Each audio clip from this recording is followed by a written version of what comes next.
Un aplauso para José Antonio Marina.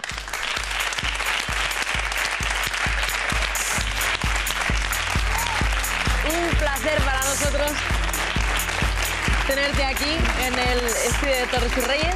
Vas a hablar de la educación y de la neurociencia. Sí. Así que... ¿Tú crees que son horas estas? Son horas para aprender, ¿no? Para aprender, eso lo dices tú siempre, profesor. Eso y desde sí. nunca, ¿eh? Siempre es momento de aprender. Sí. Así que adelante, tienes tus 5 minutos. Muy Un bien. aplauso para Marina. Ahora, bueno, me han pedido que les explique lo que es el cerebro y cómo aprende, que es algo así como resumir la guía de teléfonos de Madrid en un tuit. Complicado. A mí me recuerda la historia de una niña que está dibujando y le pregunta a su mamá, Jane, ¿qué estás dibujando? Y la niña dice, pues estoy dibujando a Dios.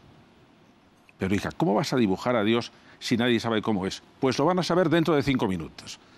Bueno, pues dentro de 5 minutos van ustedes a saber lo que es el cerebro. El cerebro es un gigantesco ordenador biológico, mucho más potente que todos los ordenadores que tenemos hasta ahora. Realiza cada segundo el equivalente a 10 elevado a 14 operaciones. Pongan ustedes 14 ceros y se darán cuenta de lo que es. ¿Y qué hace? Dirige nuestro comportamiento. Y dirige nuestro comportamiento manejando información, gestionando emociones, tomando decisiones, equilibrando nuestro organismo, cuando sube la tensión, cuando baja la tensión, cuando respiramos, cuando no respiramos. Y sobre todo, aprendiendo. Tengan ustedes en cuenta que cuando un niño aprende, nace con un cerebro que la última gran evolución que tuvo, la gran mutación que tuvo, sucedió hace unos 200.000 años. Es decir, que el niño nace con un cerebro prehistórico. Y sin embargo, a los 10 o 12 años, se ha convertido en un cerebro moderno. ¿Por qué? Porque en ese espacio de tiempo, como todos hacemos genios, el niño aprende y aprende físicamente, es decir, reorganiza su cerebro. Es como si estuviera reorganizando el cableado de un ordenador. Y en ese tiempo aprende lo que la humanidad ha tardado en inventar 200.000 años. Por ejemplo, el lenguaje. El niño aprende el lenguaje y el lenguaje no es como si en un ordenador metiéramos un programa y el ordenador lo pusiera en marcha. Al aprender el lenguaje, el cerebro se cambia a sí mismo. Y es otro cerebro distinto. ¿Por qué? Porque mediante el lenguaje es como nosotros dirigimos, controlamos, organizamos nuestro cerebro. Un ejemplo. Si se acuerdan ustedes de cuando estaban en el bachillerato, decíamos que en el lenguaje hay un emisor, hay un receptor y hay un mensaje que pasa de uno a otro. ¿De acuerdo? Entonces, ¿por qué nos estamos hablando nosotros continuamente a nosotros mismos? Por ejemplo, ¿por qué nos hacemos preguntas? Y nos las estamos haciendo continuamente. ¿Qué voy a hacer? ¿Me casaré? ¿Me iré con fulanito? ¿Cambiaré de trabajo? ¿Quién hace la pregunta? Yo.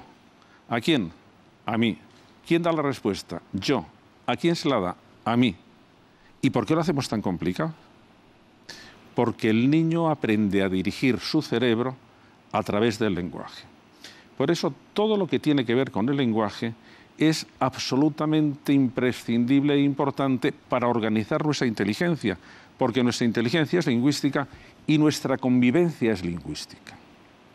Y si se empobrece el lenguaje, se empobrece la inteligencia, y si se empobrece el lenguaje, se estropea también, o se empobrece también la convivencia, porque somos seres lingüísticos.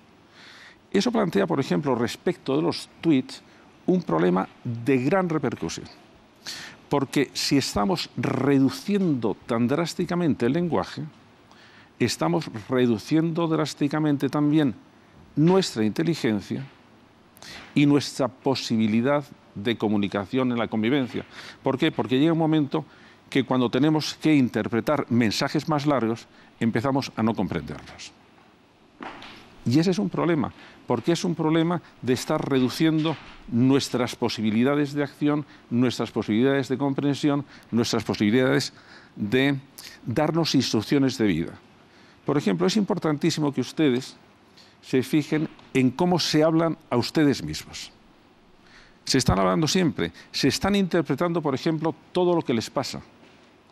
Han tenido una cita que ha salido mal. ¿Cómo se la cuentan ustedes? Se la pueden contar bien o se la pueden contar mal. Y ahora sabemos que hay muchísimos problemas psicológicos que salen porque hemos cogido un estilo de contarnos las cosas que no es el adecuado, que es depresivo, o al contrario, que es irresponsable, o que es inarticulado, y entonces no sabemos lo que sentimos. ¿Qué siento yo por esa persona? No lo sé, porque no tengo palabras para determinar exactamente qué es lo que me pasa.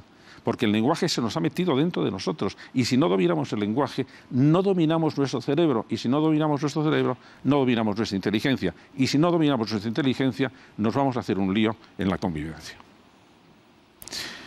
A mis alumnos les extraña que no les interesa mucho el lenguaje, empiezan a prestarle interés cuando les digo, ¿sabéis que el 84% de las parejas que van a los consultores matrimoniales en Estados Unidos van por algo que tiene que ver con el lenguaje?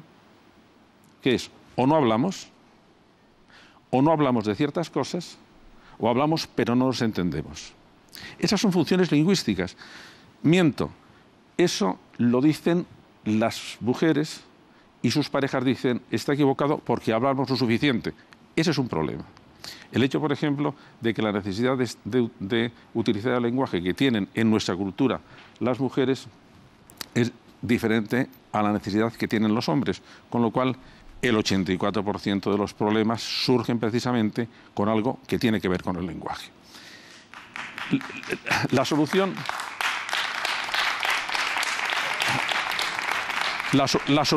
va a ser que nos comuniquemos por tuit. No, la solución es que aprendamos a manejar el lenguaje y a través de él que aprendamos a manejar el cerebro. Nada más. Aprendamos a manejar el lenguaje y a través de él aprendamos a manejar el cerebro. ¿Cómo te quedas? ¿Cómo te quedas, Joaquín? Me he quedado con las patas vueltas. Bueno, José Antonio Marina, has participado en el 4º Congreso de Mentes Brillantes, que aún nos da tiempo a ir, porque mañana y pasado sigue, eso no para. Las mentes brillantes no paran de crear. Y ha demostrado dar una clase magistral de 5 minutos, seguro y eso que tenéis un reloj que no sé dónde estaba. Ah, sí. Es que lo tenemos ahí. Ahí ya está en el cero, pero bueno. Ya está vacío. Han sido 5 minutos, 5 y medio. Ha estado bien y sobre todo nos va a hacer pensar, decía, son horas de aprender, ¿no? Son horas de aprender porque además estamos siempre aprendiendo, pero me he centrado en lo del lenguaje porque no sabéis hasta qué punto estamos teniendo muchísimos problemas por la falta de habilidad para manejar el lenguaje. Es nuestra gran riqueza y, por lo tanto, cuidarla como si fuera un tesoro. Muy bien, muchísimas gracias, Marina, por haber estado en Torres y Reyes. Un placer. Gracias. Muchísimas